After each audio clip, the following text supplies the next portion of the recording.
टास्नुपर्छ नि त एकपल्ट कहिले पनि टाँसेको थिएन अब दामी आउँछ है कपाल है देख्यौ अब दामी आउँछ अब दामी आउँछ मेरो छोरीको कपाल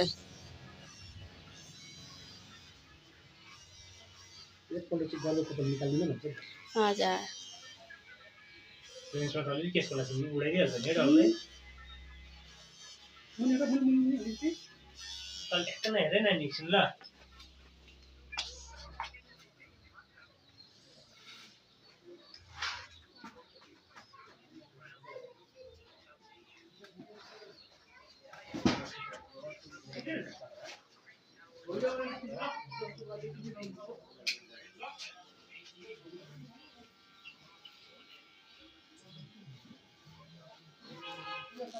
दामी आउँछ हाम्रो बहिनीको कपाल त्यहाँबाट चाहिँ फेरि डोराको जस्तो काट्नुपर्छ ल